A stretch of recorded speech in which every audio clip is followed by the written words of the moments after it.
Thank you. President Bach, former President Rudenstein, incoming President Faust, members of the Harvard Corporation and the Board of Overseers, members of the faculty, parents, and especially the graduates. I've been waiting more than 30 years to say this. Dad, I always told you I'd come back and get my degree.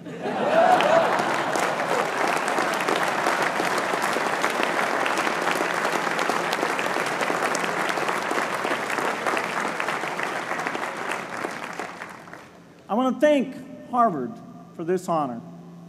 I'll be changing my job next year, and it will be nice to finally have a college degree on my resume. I applaud the graduates for taking a much more direct route to your degrees. For my part, I'm just happy that the Crimson called me Harvard's most successful dropout. I guess that makes me valedictorian of my own special class. I did the best of everyone who failed. But I also want to be recognized as the guy who got Steve Ballmer to drop out of business school.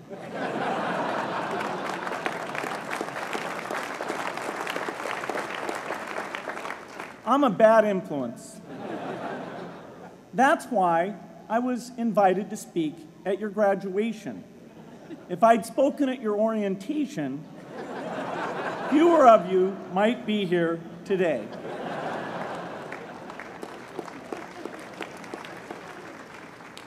Harvard was a phenomenal experience for me. Academic life was fascinating. I used to sit in on lots of classes that I hadn't even signed up for. And dorm life was terrific. I lived up at Radcliffe in Currier House. There were always a lot of people in my dorm room late at night discussing things because everyone knew that I didn't worry about getting up in the morning. That's how I came to be the leader of the antisocial group. We clung to each other as a way of validating our rejection of all those social people. Radcliffe was a great place to live. There were more women up there, and most of the guys were math science types. The combination offered me the best odds, if you know what I mean. That's where I learned the sad lesson that improving your odds doesn't guarantee success. One of my biggest memories of Harvard came in January 1975, when I made a call from Currier House to a company in Albuquerque, New Mexico, that had begun making the world's first personal computer. I offered to sell them software. I worried they would realize I was just a student in a dorm and hang up on me. Instead, they said, "We're not quite ready. Come see us in a month," which was a good thing because we hadn't written the software yet. From that moment, I worked day and night on the extra credit project that marked the end of my college education and the beginning of a remarkable journey with Microsoft. What I remember above all about Harvard was being in the midst of so much energy and intelligence. It could be exhilarating, intimidating, sometimes even discouraging, but always challenging. It was an amazing privilege. And though I left early, I was transformed by my years at Harvard, the friendships I made, and the ideas I worked on. But taking a serious look back, I do have one big regret. I left Harvard with no real awareness of the awful inequities in the world, the appalling disparities of health and wealth and opportunity that condemn millions of people to lives of despair. I learned a lot here at Harvard about new ideas in economics and politics. I got great exposure to the advances being made in the sciences. But humanity's greatest advances are not in its discoveries, but in how those discoveries are applied to reduce inequity.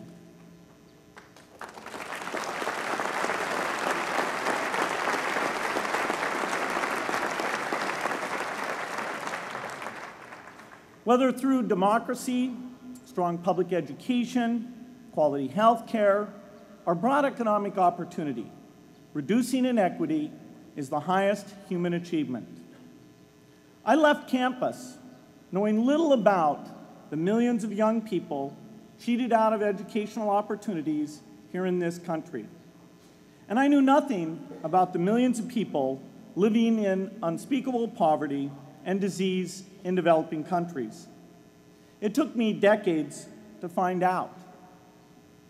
You graduates came to Harvard at a different time. You know more about the world's inequities than the classes that came before.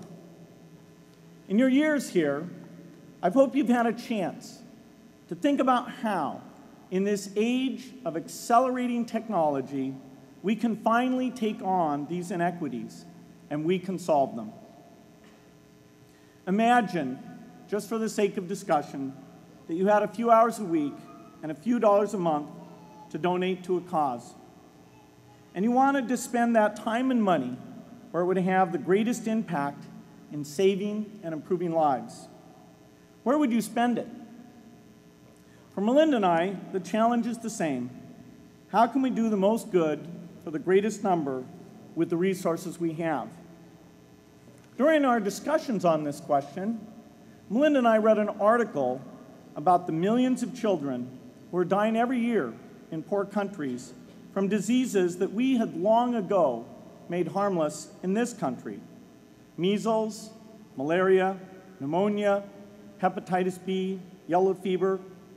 One disease that I had never heard of, rotavirus, was killing 500,000 children each year, none of them in the United States. We were shocked. We had assumed that if millions of children were dying and they could be saved, the world would make it a priority to discover and deliver the medicines to save them. But it did not. For under $1, there were interventions that could save lives that just weren't being delivered. If you believe that every life has equal value, it's revolting to learn that some lives are seen as worth saving and others are not. We said to ourselves, this can't be true, but if it is true, it deserves to be the priority of our giving. So we began our work in the same way anyone here would begin it. We asked, how could the world let these children die? The answer is simple and harsh. The market did not reward saving the lives of these children, and governments did not subsidize it. So the children died because their mothers and fathers had no power in the market and no voice in the system. But you and I have both. We can make market forces work better for the poor if we can develop a more creative capitalism. If we can stretch the reach of market forces so that more people can make a profit, or at least earn a living, serving people who are suffering from the great inequities. We can also press governments around the world to spend taxpayer money in ways that better reflect the values of the people who pay the taxes. If we can find approaches that meet the needs of the poor in ways that generate profits for business and votes for politicians, we will have found a sustainable way to reduce inequity in the world. Now, this task is open-ended. It can never be finished. But a conscious effort to answer this challenge can change the world. I'm optimistic that we can do this. But I talk to skeptics who claim there is no hope. They say, inequity has been with us since the beginning and will be with us until the end, because people just don't care. I completely disagree. I believe we have more caring than we know what to do with. All of us here in this yard, at one time or another, have seen human tragedies that broke our heart, and yet we did nothing, not because we didn't care, but because we didn't know what to do. If we had known how to help, we would have acted. The barrier to change is not too little caring. It is too much complexity. To turn caring into action, we need to see a problem, see a solution, and see the impact. But complexity blocks all three steps. Even with the advent of the internet and 24-hour news, it is still a complex enterprise to get people to truly see the problems. When an airplane crashes, officials immediately call a press conference. They promise to investigate, determine the cause, and prevent similar crashes in the future. But if the officials were brutally honest, they would say, of all the people in the world who died today from preventable causes, 0.5% were on this plane. We're determined to do everything possible to solve the problem that took the lives of the 0.5%. The problem is not just the plane crash, but the millions of preventable deaths. We don't read much about these deaths. The media covers what's new, and millions of people dying is nothing new. So it stays in the background, where it's easy to ignore. But even when we do see it or read about it, it's difficult to keep our eyes on the problem. It's difficult to look at suffering if the situation is so complex that we don't know how to help. And so we look away. If we can really see a problem, which is the first step, we come to the second step, cutting through the complexity to find a solution. Finding solutions is essential if we want to make the most of our caring. If we have clear and proven answers anytime an organization or individual asks, "How can I help?" then we can get action, and we can make sure that none of the caring in the world is wasted. But complexity makes it hard to mark a path of action for everyone who cares, and makes it hard for their caring to matter. Cutting through complexity to find solutions runs through 4 predictable stages. Determine a goal, find the highest impact approach, deliver the technology ideal for that approach, and in the meantime, use the best application of technology you already have. Whether it's something sophisticated like a new drug or something simple like a bed net.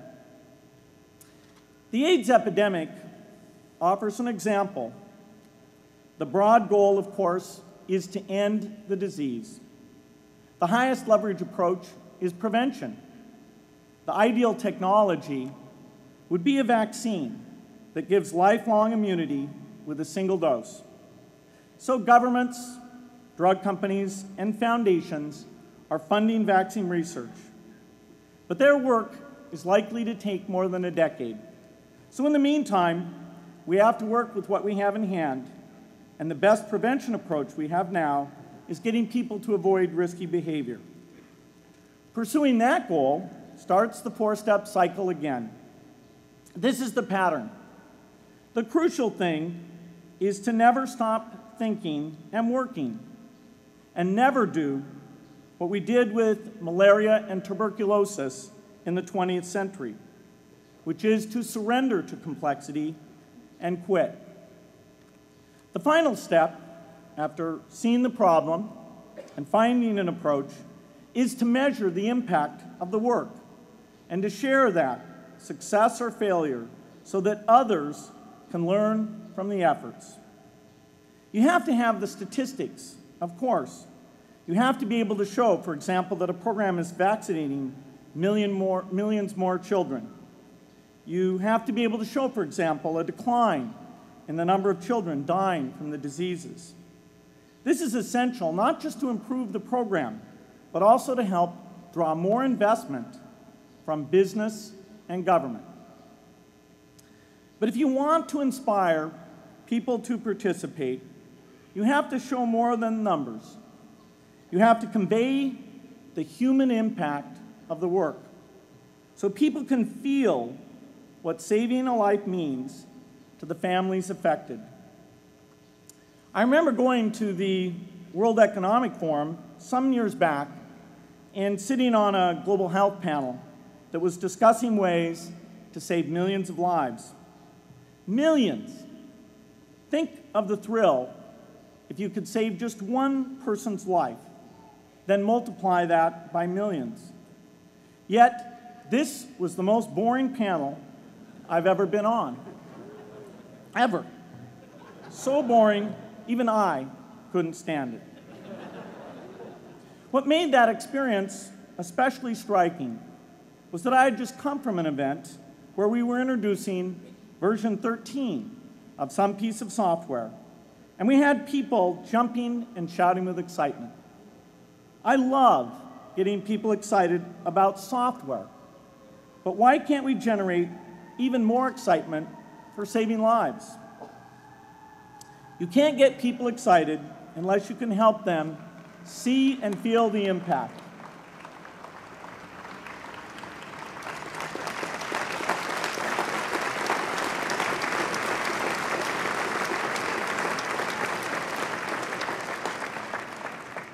The way to do that is another complex question. Still, I'm optimistic. Yes, inequity has been with us forever, but the new tools we have to cut through complexity have not been with us forever. They are new. They can help us make the most of our caring, and that's why the future can be different from the past. The defining and ongoing innovations of this age, biotechnology, the personal computer, and the internet, give us a chance we've never had before to end extreme poverty and end death from preventable disease. 60 years ago, George Marshall came to this commencement, and he announced a plan to assist the nations of post-war Europe.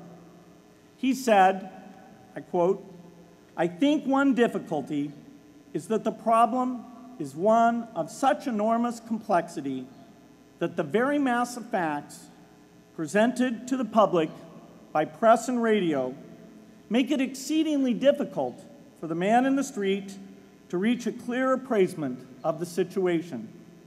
It is virtually impossible at this distance to grasp at all the real significance of the situation." 30 years after Marshall made his address, which was 30 years ago, as my class graduated without me, technology was emerging that would make the world smaller, more open, more visible, less distant. The emergence of low-cost personal computers gave rise to a powerful network that has transformed opportunities for learning and communicating. The magical thing about this network is not just that it collapses distance and makes everyone your neighbor. It also dramatically increases the number of brilliant minds we can bring in to work together on the same problem, and it scales up the rate of potential innovation to a staggering degree. At the same time, for every person who has access to this technology, 5 people don't. That means many creative minds are left out of this discussion. Smart people with practical intelligence and relevant experience who don't have the technology to hone their talents or contribute their ideas to the world. We need as many people as possible to gain access to this technology because these advances are triggering a revolution in what human beings can do for one another. They are making it possible, not just for national governments, but for universities, corporations, small organizations, and even individuals to see problems, see approaches, and measure the impact of their efforts to address the hunger, poverty, and desperation George Marshall spoke of 60 years ago. Members of the Harvard family, here in the yard is one of the great collections of intellectual talent in the world. For what purpose? There is no question that the faculty, the alumni, the students, and the benefactors of Harvard have used their power to improve the lives of people here and around the world. But can we do more? Can Harvard dedicate its intellect to improving the lives of people who will never even hear its name? Let me make a request of the deans and the professors, the intellectual leaders here at Harvard. As you hire new faculty, award tenure, review curriculum, and determine degree requirements, please ask yourself, should our best minds be more dedicated to solving our biggest problems? Should Harvard encourage its faculty to take on the world's worst inequities?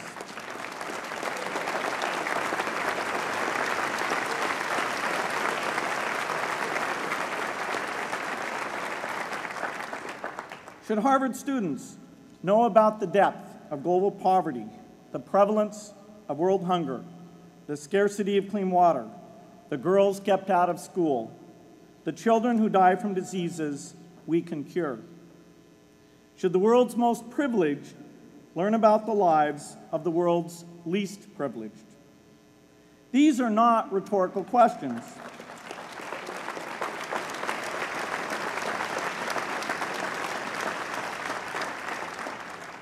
You will answer with your policies. My mother, who was filled with pride the day I was admitted here, never stopped pressing me to do more for others.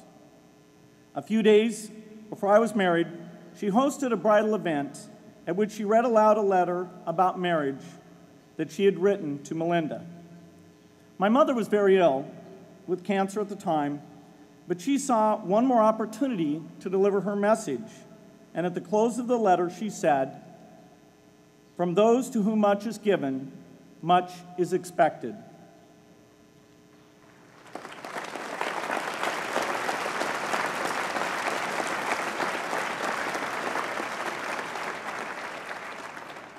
When you consider what those of us here in this yard have been given in talent, privilege, and opportunity, there is almost no limit to what the world has a right to expect from us. In line with the promise of this age, I want to exhort each of the graduates here to take on an issue, a complex problem, a deep inequity, and become a specialist on it. If you make it the focus of your career, that would be phenomenal. But you don't have to do that to make an impact. For a few hours every week, you can use the growing power of the internet to get informed, find others with the same interests, see the barriers, and find ways to cut through them. Don't let complexity stop you. Be activists. Take on big inequities. I feel sure it will be one of the great experiences of your lives. You graduates are coming of age in an amazing time. As you leave Harvard, you have technology that members of my class never had. You have awareness of global inequity, which we did not have. And with that awareness, you likely also have an informed conscience that will torment you if you abandon these people whose lives you could change with modest effort. You have more than we had. You must start sooner and carry on longer. And I hope you will come back here to Harvard 30 years from now and reflect on what you have done with your talent and your energy. I hope you will judge yourselves not on your professional accomplishments alone, but also on how well you have addressed the world's deepest inequities. on how well you treated people a world away who have nothing in common with you but their humanity. Good luck.